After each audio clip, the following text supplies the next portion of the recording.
everyone. Hello, welcome. We've got Austin Edwards in the house, a local celebrity. Thank you for joining us. We have a few others. We actually had over 75 people register, so folks might just be running late. We'll give it a couple minutes. Rodrigo, Genevieve. All right. Where are we coming from today? Drop a note. Where's your location? I know we've got at least one person from Charleston. Hey, from Dallas. Ooh, I do love Texas, not in the summer, but all right, cool. Well, I'm the token Canadian on the team, and we just got about of nice weather in Toronto, so I would take heat over cold any day. But we are not here to talk about the weather. Oh, we've got Nathan from Picklewood on the West Coast. Nice to see you, Nathan. Awesome. Okay. Thank you so much for joining us. I am really excited about today's session. It's been a long time coming. Michael, do you actually mind just going forward in the slides? Perfect. Just a few housekeeping notes before we get started. This is a working session. We don't like to run dry webinars. My goal here is to provide as much value as possible to the attendees for your teams. So please drop your questions in the Q&A. You can private message me. No question is a dumb question. We want to hear them all. Anything that we happen to miss due to time, or perhaps we don't know the answer, we might need to follow up on. I will follow up with you, or Michael can follow up with you afterwards. So please abuse the chat. So we're going to run a 30-minute session, and then I've blocked about 15 minutes for Q&A. I usually find a lot of the value actually comes in the conversation after the presentation once you've been able to synthesize the information. So that's what you can expect. And then, of course, we will send out this recording afterwards. We'll send any materials or things that we've referenced during the call for you to use and for you to share with your teams. We'll go to the next slide. Perfect. So today, the plan is to talk about AI in search. We all exist and use the internet and have for years. I think the real question is not, is it coming? But it's more, how do we actually navigate the world of AI and search and, all of the changes that are happening so rapidly in the market. So as you may or may not know, Google is basically putting AI into everything that search does. So soon people aren't going to be searching just, I'm looking for an indoor golf simulator, or I'm looking for a pickleball or tennis club near me. They're actually having conversational prompts like, find me a highly rated available pro who is Spanish speaking from Mexico tomorrow, who can teach me a strategy and how to serve. So Google's AI is going to compare options, check details, even call businesses to get quotes. It's pretty insane. So this means that you, your business, your website, and your Google business profile need to clearly explain a lot. So it's services you offer, how much you charge, payment methods, who you serve, where you serve, what makes you unique, what makes you trustworthy, what you specialize in, and why ultimately someone who is looking for a solution should choose you. So basically, you need to encapsulate all of that on the web so that you can beat out your competitors in the market. I am very excited to also have Michael Wilson join me today. I will not be leading this session. Michael is a longtime friend and collaborator, someone that I have worked with very closely over the number of years, and he cut his chops in digital growth, SEO, and has just a wealth of knowledge. And well, we also think he's a pretty great guy. So Michael, I will hand it off to you, and thank you so much for leading this session. Thank you very much. Too kind, too kind. Really nice to meet everybody. Great to be here. Obviously sporting the Playbypoint gear, best merch in the game. I'm an aspiring pickleball player, but obviously I've learned a lot about kind of the sport and stuff from conversations with Joe. But really excited to chat with everybody today and walk you through kind of how the world of search is changing. You can obviously see some of the things that we're going to cover here. Let's start focusing on you and the world of search and AI. And really, I think what underscores everything here is just trying to get more people either booked with pros or through your doors. Like, that's what we're trying to do. And the way that search is changing because of AI is massive and significant. There's a quick little tool. We're going to throw some of these little survey questions up just about like AI tools that you're currently using. I'm a huge Claude user. Over the course of the last month, just transitioned everything over from ChatGPT. And from an SEO and content perspective, I just like it a bit better, but happy to touch on that another time. So what we all used to do is we all used to search in Google traditionally, and you'd get presented with links, and then you find the best link manually through that process. That was fine, but it definitely took a little bit more work. And from a business perspective, it was a lot more about competing on, those slots of where you end up, whether you're in the first top 3 that are above the fold and highly desirable, or you're, below rank 10, which would mean you're on page 2. it was a lot different when it came to traditional search and how we use it and how businesses leverage it. AI search is obviously changing things significantly. So you're asking long phrases to LLMs like Claude and ChatGPT. You're getting direct recommendations as opposed to lists, unless you're asking for that. So it's really all about why. And there's so many things that layer into how you can show up there. We're going to go over those today. I'm always huge on webinars and the ones I attend and any of the ones that I ever end up hosting about real takeaways, like practical things. I hate fluff. I mean, that's something that sometimes Chat GPT used to give me a lot was no fluff as an output. I hate that saying. I want practicality and I want you guys to be able to walk away from this with here's what I can actually do today to make a difference. But the real big thing here is you're competing on authority and content when it comes to AI and the completeness of your content, whether that's a Google business profile listing or your website itself. That's kind of the key thing here. When I was in working for an SEO agency back in the day, this is only like 9 years ago or so, but the running joke was that search was changing because it was always the year of mobile, but like every year was the year of mobile when mobile searches were eclipsing desktop. That was kind of the last big change. The huge one now, and the way that search is actually genuinely changing is AI. It's massive, and it's just changing the behavior of how people find things and also how knowledgeable they are about the queries. And when they come to a business or a service that they've searched for, people are so much more knowledgeable. So some of the really interesting things are that the queries and searches are generally 17 times longer than traditional Google searches. This was always something we used to optimize around long tail phrases. These are great blog concepts and all that stuff, but people are now having much more detailed conversations when it comes to searching for something, a product or a service. Further reinforcing that, 77% or basically 4 out of every 5 searches is more than 5 words long. And then people are going back and forth. Like it's not just about that initial query. It's back and forth. It's iterative. It's getting even closer to what you want out of trying to find a golf sim or trying to find a pickleball pro near you. You go back and forth with specificity. So instead of just going pickleball Toronto or pickleball near me, Toronto, I'm asking, where is the best pickleball court near me with like a coffee shop nearby? Maybe that's something I want to build into my morning routine. But the people that show up and the businesses that show up are the ones that are answering genuine questions and they're not just optimizing around keywords. How AI tools find their answers. So they're similar to algorithms, like Google's algorithm that would crawl your website and used to make ranking decisions about where you appeared in Google. AI tools do the same kinds of things, but it's definitely shifted in terms of what's more important. Especially, I've catered this to what you guys are doing as brick and mortar businesses, and obviously wanting to get people through the doors into a physical location. That is a huge goal of how we make that happen, and how we've kind of catered some of this info. So to put these in order of priority, the most important thing by far is what would be referred to as local SEO, and the most important one is Google Maps. Google Business Profile is another name for that. It's the single biggest local ranking signal or informational signal for AI and LLMs to pull you into a thread or a chat that's happening with someone. So many things that layer into this. We'll talk about this even more later as well in terms of actionable steps, but reviews, photos, completeness of hours, descriptions, all these things really factor in. It's extremely important. Reviews, it's a good segue into them being a really important factor. Volume and review quantity and quality is really the thing to focus on. If you get 1 or 2 positive reviews a week over the course of 10 weeks, that's 10 to 20 positive reviews. Those consistent signals tell Google and people that are looking at those reviews that this is a great business. I love the experience and it's active. And responding to those reviews is also very important, especially the negative ones where, as local business owners, some people just love to leave negative reviews.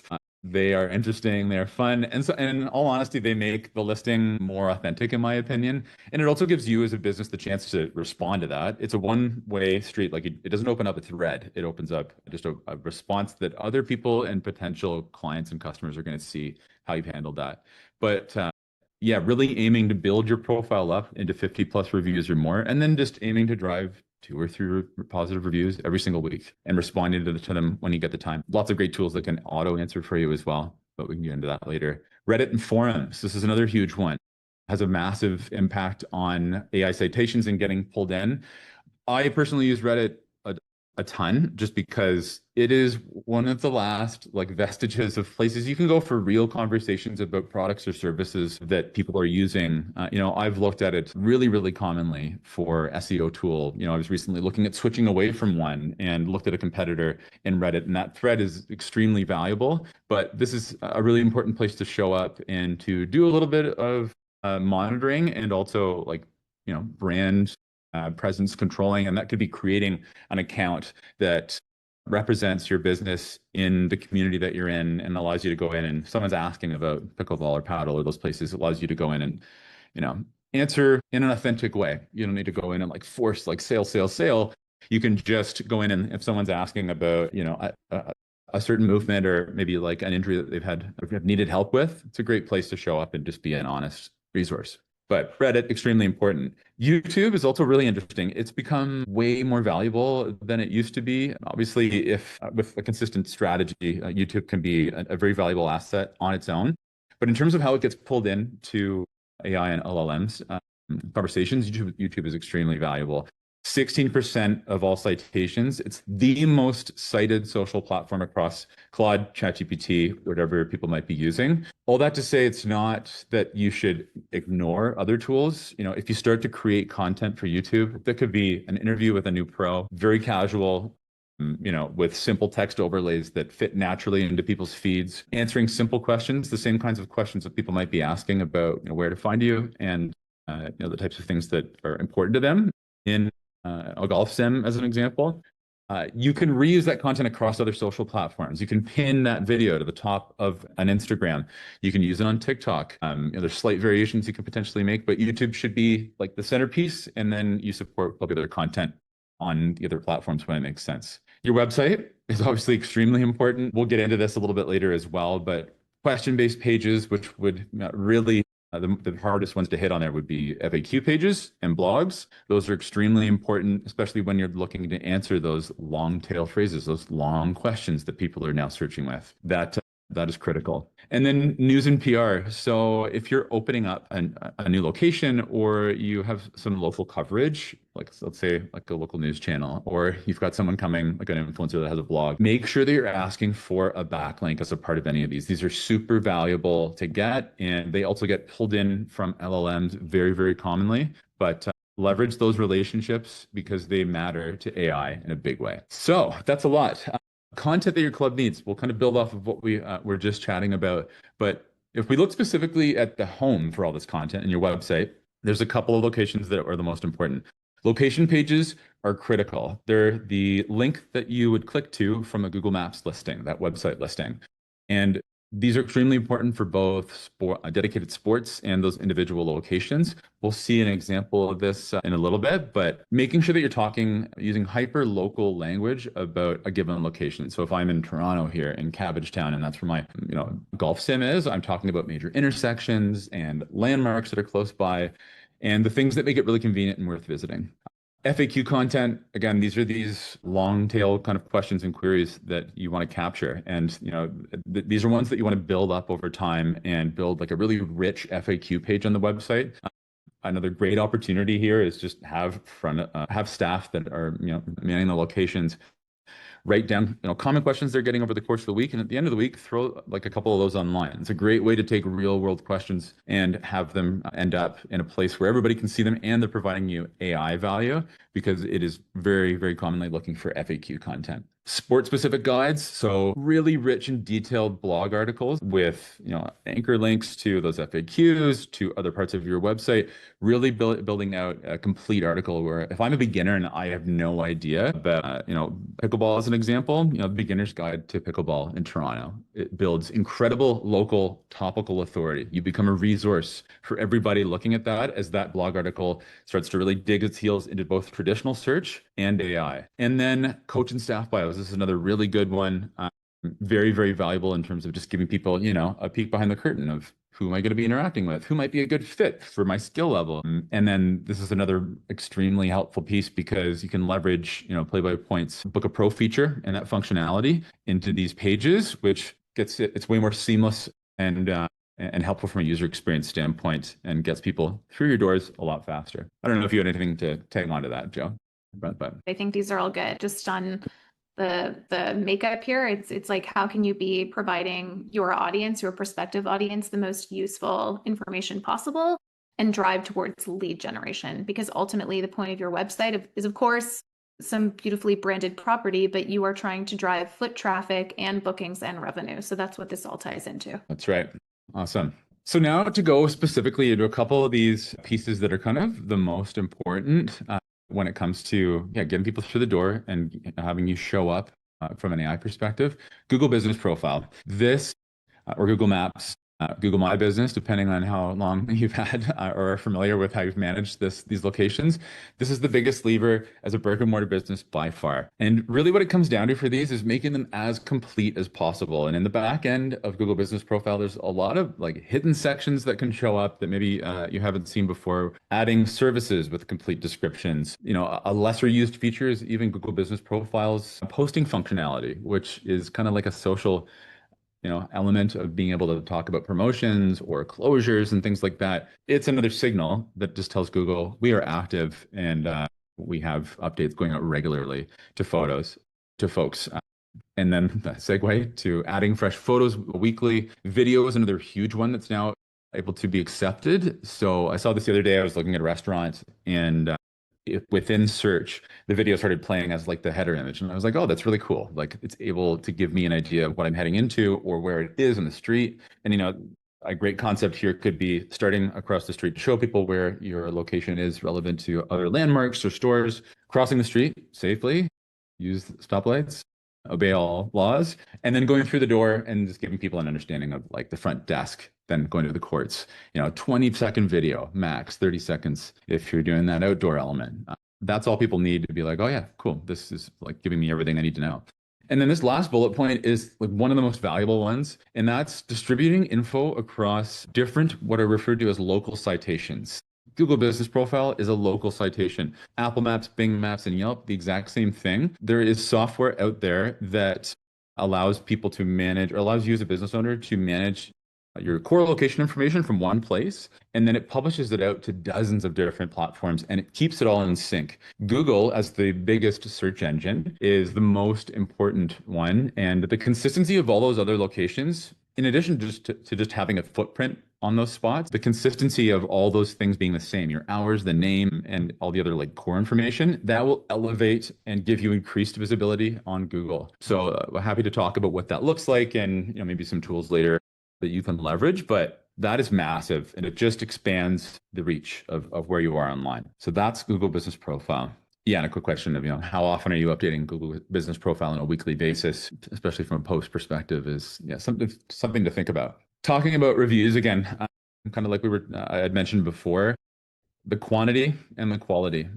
Look to drive in reviews consistently every single week. Respond to the ones that are negative and ideally drive people into an internal conversation with an email, leave a general info that allows you to show people that you take complaints and criticism seriously, but also gives that person who is genuinely mad an avenue to resolve that conflict.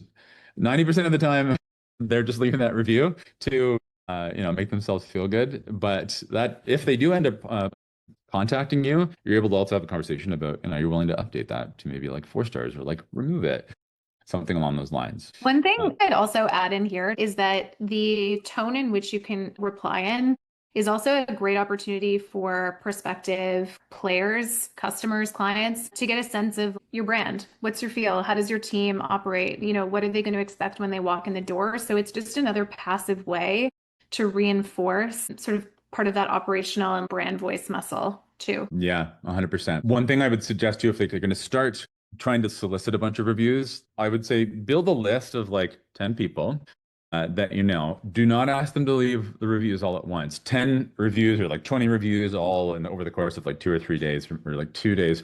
That concentrated spike signals to Google that it's obviously there's been some kind of like solicitation of going out and getting them. It doesn't like that, the algorithm and whoever's in control. But that consistent you could also go to those folks and just be like, divide them into equal list sizes, maybe it's five here, five over the course of 4 weeks. That's the list size that you send to of those folks, getting them to leave reviews. That's a lot more consistent. And then, by that time after, you can put things in place that help you get those consistent reviews. Maybe it's someone who had an amazing session with a trainer. Maybe it's somebody who loved the merch. Like, just find those natural opportunities where someone is really, really happy and be like, would you mind taking like just 5 minutes to leave a review? Not even 2 minutes. Like, super, it doesn't need to take that long. Quickly to that, just to tease out, we have a major feature release that's coming out in the next 2 weeks. It's called Marketing Automation Kit. And it's a native marketing communication system that enables clubs to engage players across the full life cycle. So from onboarding to retention, and that's all through targeted messaging, segmentation, and automation. So you'll be able to build out your full customer journey, send out targeted messaging. Hi, Sarah, see that you've booked a court at X time. You can send out a push for a review through email, SMS, push. So that is something that you can leverage to actually automate some of these tasks so that it's not going to eat up human resources. So more to come on that soon. You'll see that land in your inboxes in the next week or so. That's awesome. That's a really cool feature. Making it a part of the user journey is like obviously a far lighter lift than the physical asks, but yeah, that's really cool. Great. Digital PR. I'm impressed to go into this a little bit more deeply. So backlinks to your website are basically votes of confidence. If some random, maybe not very nice person came up to you in the street and said, "Oh, that Michael Wilson, he's a great guy," that you wouldn't take that you wouldn't weight it very heavily and maybe not think that I'm a great guy. But that's an example of a spammy backlink. But if someone you really trust and appreciate comes up and says, "Yeah, Michael Wilson, he's a great guy," that's an example of a high quality backlink. And that's very valuable for your website and for AI because it signals trust and authority. So local media coverage, great example of, if like I was saying before, if you have coverage or someone is coming that has a digital property, ask for that backlink to your website and ideally point it to the most specific location you can for the location pages that you have. So if it's in a given neighborhood, make sure you're linking there as many times as possible. And other examples of this include sponsorships and partnerships you might be doing, but those AI tools and Google as a source pull in news sources very, very commonly. So important to focus on. And then, like we said before, directory listings. So Reddit, different sport directories or websites that index or list, brick and mortar locations for the niche that you're operating in. Make sure that you're present in those. They're going to be a little more manual, those directories, to update information on. But, an example of one that Joe and I used to be on would be something like, back in the day, weed maps. That is a directory that's relevant for the space that we were in, had to be managed manually. But when you look at the space that you're in, identify those core properties and make sure that your businesses have a presence there. So let's get into a live website audit and get a look at sort of what's working on a site, what's missing, what opportunities are there to optimize quickly. And what I will actually pull up, the website I was going to look at was Park Paddle. I don't know if they're on the call right now. Are they, Joe, or no? Maybe they'll find out. I can't see the full list right now, but they will certainly see this when we send out the recording. Well, shout out to Park Paddle in San Francisco, I believe, or I guess they're in different spots in Northern California. But all that to say, great branding, like clean website. The header imagery is awesome. Like, this is a well-designed website. And that's obviously key from a user experience standpoint. If I'm looking specifically at a location page for the purposes of this audit, let's say I want to check out the one at Embarcadero Plaza. Good information here. Again, well designed, and I'm sure it looks great on mobile, which is key from a ranking perspective and LLM. Yeah, there's good stuff here. Where I would improve upon this, the basic stuff when it comes to pricing and memberships, and the event calendar is awesome, and then obviously all of these court reservation pieces and stuff that you can do with them. Is take a look at my version of it, which, forgive me again, Park Paddle, if you're on this call or when you watch it, ignore the branding. This is a Claude design piece that sort of lays out what we're looking at from what an ideal example of a location page would be. So if we zoom in and take a look, similar layout to the top, but what we're now doing is actually pulling in some elements that, again, you could make this a template and make it consistent across all of your location pages, but you've got now core information about the location that's very, very helpful for people right off the bat, from your hours to how close you are from the ferry building or Embarcadero BART stop, 90 seconds away. This gives me a lot of info that can, help me orient like where it is in my community and how quickly I can get there. You've got all those same sections that we had before. And then you've got also even more hyper local specific information. You've got the Google Maps stop relevant with all the local, like you've got restaurants and the ferry building and all those things that were called out before. You've got call outs for transit, parking, nearby landmarks, and more. And then, even maybe more of like a romance copy and imagery section of, why being down by the waterfront is like the place to be. And, to be honest, this excites me. If I ever am in San Fran, maybe I'm going to be coming here. We'll see. It sounds like a beautiful spot, but that takes what's already here and builds on it, not only for people, but for AI and traditional search engines. Just to give you a super quick look too at from a technical perspective, what's happening. This is SEMrush that I've popped the Park Paddle domain into. There's a lot of information here, but I would say ignore basically all of it except for some of this stuff here. So SEMrush is great, super easy tool to use and tons of awesome features, but it measures your AI visibility. So that 31 is on a scale of 1 to 100, 100 being the highest visibility that you've got in search, like you're being pulled in everywhere, essentially, if you're at 100. A 31 is not bad. Clearly work has been done and you're getting pulled in, but there's still more opportunities. You've been mentioned 25 different times across different AI models. Claude is not currently captured here, which I'm sure is coming soon. And then you've got 11 different pages that are getting cited or pulled in to search results. So, or to AI results, I should say. There is also good SEO core information here about organic traffic and number of keywords, which is great. But that's a high level look at kind of, the most important things to focus on when it, for this particular audit. But yeah, make your location pages hyper local. It's a great example of an actionable like takeaway for us here. One thing I just wanted to call out too, actually, which was flagged in the chat, is even very unique things related to your facility or your venue, right? If you think across the player spectrum, there's all kinds of different players that are looking for different things, right? So think about number of courts, type of courts. Is there anything that makes your court unique? Was it built by Off the Glass? Do you have like paddle house 55, 60-foot ceilings? Is it an old warehouse building that's been converted? Does it have a story to tell? When looking at this and saying, okay, that's kind of daunting, you can literally just sit there with the back of the napkin and take a few notes about all of the things that are already happening within your facility, or, potentially that you have turned around or revamped. Like Picklewood is a great example in Seattle. Nathan, I know you're on the call, but you have an incredibly unique venue and have activated that space beautifully. Think about the massive screens, for sports games, the hospitality. So there's lots that can be added here to really contextualize what the experience will be for anyone who's looking. That way you can, really develop a wide swath of answers and just cast a further net. Yeah, absolutely. Some technical quick wins. So now we're getting into some of the stuff that to me can be done relatively easily, also leveraging AI, because some of this stuff is sort of like code related and some of it is quite simple to do.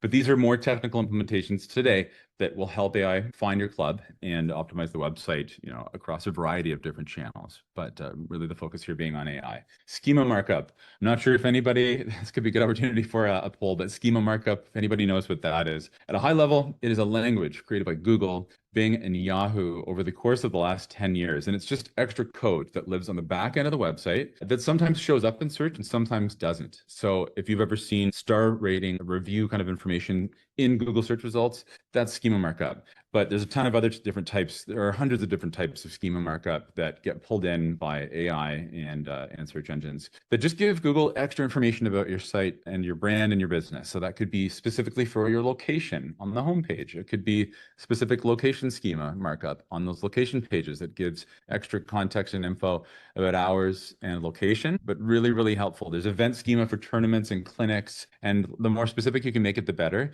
You used to have to code this out. It was very difficult. It was made with JSON style schema or coding. It still is, but you can do this really easily now with AI. So I would say like challenge yourself to start with something simple like organization schema and use AI to kind of build that stuff out and put it on the homepage of your website in the head code of the website. Speed in mobile. This is one thing I still even struggle with when working with clients is like, getting people to think mobile first. I've also do website edits and website builds, and because I work on a desktop computer, I'm always looking at the desktop version. You want to be looking at building out the mobile versions of what you're creating, because that's what Google and LLMs are ranking your site on, is the mobile version. So, are the touch targets the right size? It's really annoying when you intend to click on something else and you tap on another thing and it takes you to a page you didn't want to go to. Having that tap targets the right size, compressing images and using formats like WebP is critical. It's high quality and it's a small image in terms of load on the website.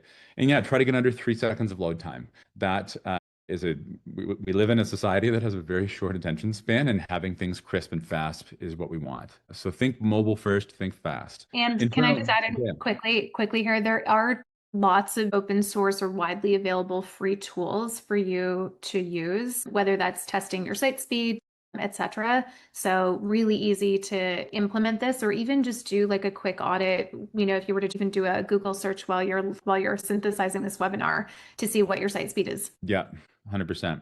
Great reco.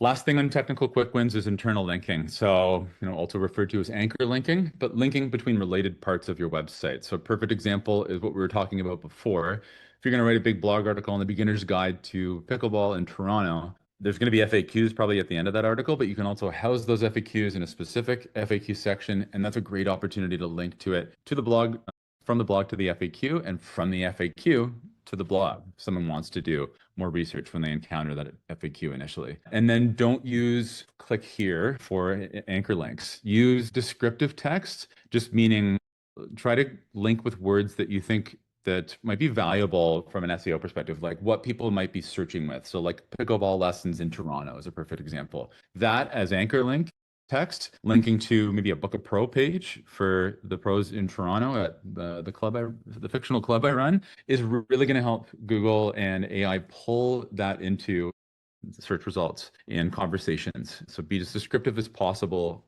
but don't link an entire sentence. That's a bit dramatic, I'd say.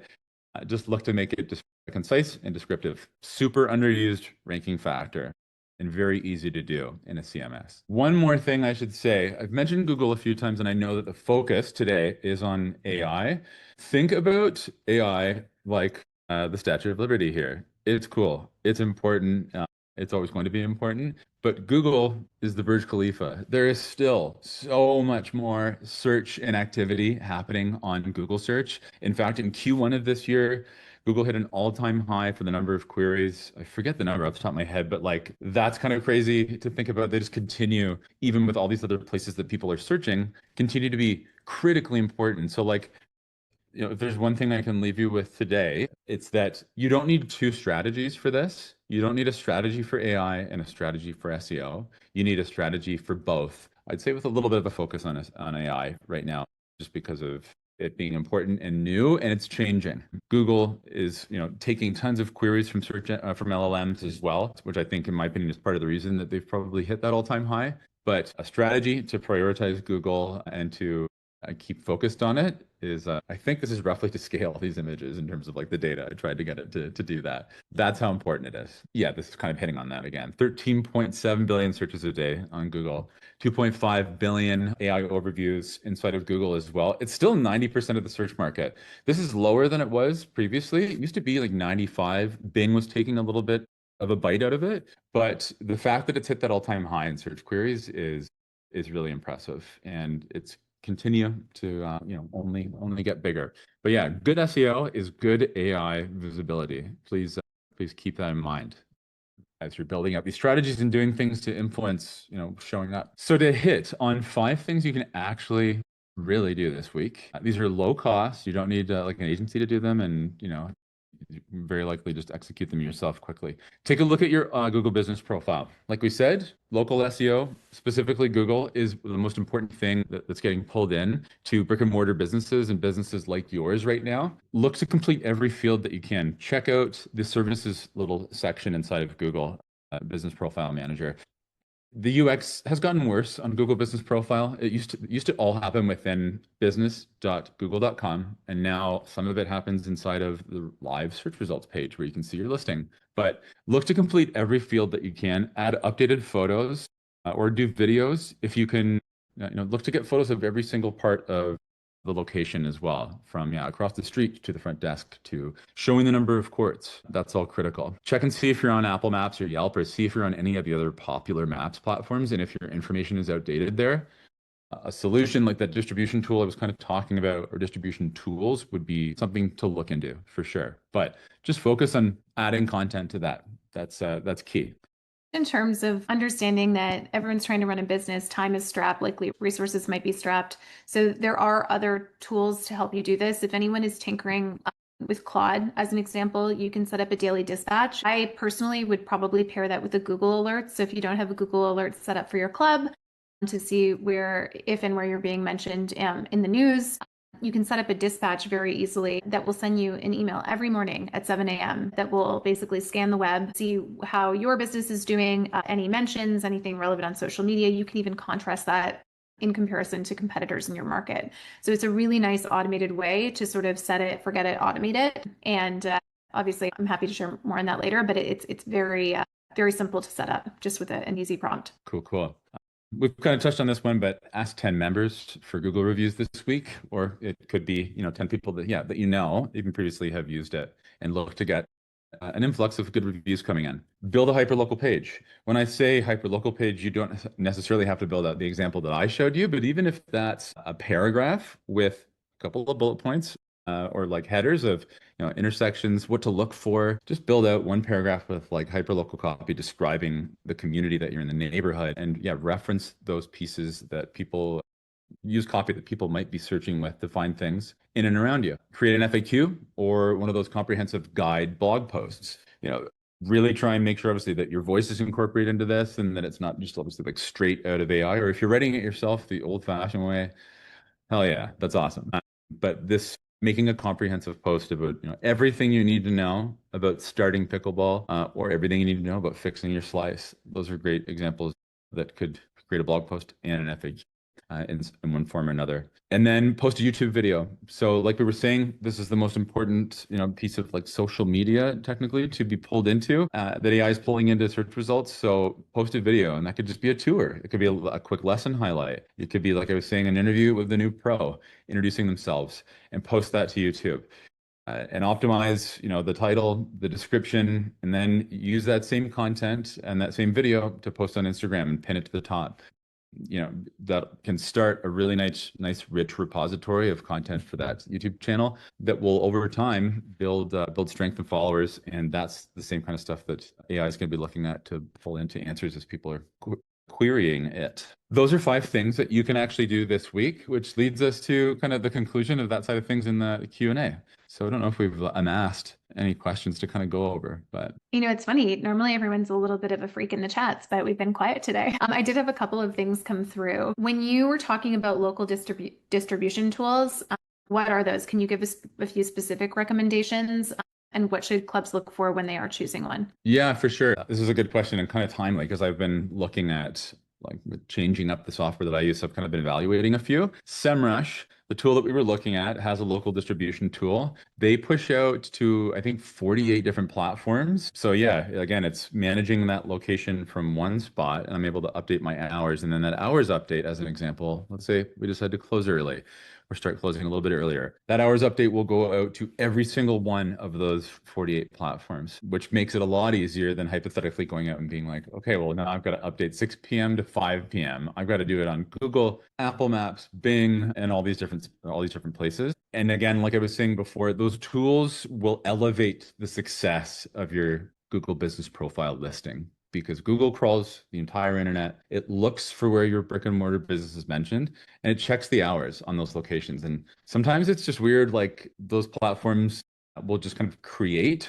versions of your business, like places you've never intentionally gone out and built a location on. Like Waze could be an example. You might be showing up right now with the wrong information, and that is frustrating if people happen to like rely on that and go, and you're closed, or you're not open yet, or something along those lines, or if the location is closed. These distribution tools like like SEMrush. Bright Local is another one, really, really popular. Moz Local is another really popular one. I don't like the interface on Moz Local very much at all, but Bright Local and SEMrush to me would be like two of the easiest to potentially use. Okay, cool. Super helpful. So if you are a non-technical person, where should you start? Yeah, that's another really good question as well.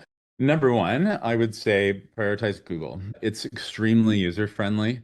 There are tons of guides out there on how to do it, YouTube videos as well. But Google Business Profile is like, even if you just focus on that one platform, it's going to have the biggest return in getting pulled into results in the different LLMs. And the uploading of photos and videos and stuff is all, yeah, relatively easy. The schema markup side of things, that's something a non-technical person's probably going to have to rely on. It also has to they're going to have to rely on somebody else for it because it's going to need to be implemented. But yeah, focus on Google, focus on those tools that are really easy to interface with, and just posting regularly on them. Like the Google Maps listing posting feature. If you're making a post for Instagram, just copy that content over and use it on Google Posts as well. It's a great way to signal that this listing and business is active and has promotions running and or has a new pro. It's a great way to keep in touch with people. And arguably, if you are a facility that is just getting started or is in the, the phases of planning your launch, there is probably a marketing strategy or content strategy that's going to be geared more around brand, Instagram, TikTok, perhaps, but all of that can be repurposed for Google. So just make sure that your teams are thinking about that flywheel and repurposing strategy. Yeah. One last thing I would add to that quickly is that if you are non-technical, it's totally fine. I would say even you could hypothetically take this deck and put it in Claude and be like, just explain this to me like I'm 10 years old. And getting that context, like if you want to pursue trying to do some of these things, if you have the appetite, just get it to explain it to you as simply as possible or whatever your knowledge level that you might have filled out earlier is. I love that. And it also gets you familiar with the interface. Anything else? I'm going to leave it for 2 more minutes. And if I happen to get any part of that wrong. Actually, I do see something come through the Q&A as well.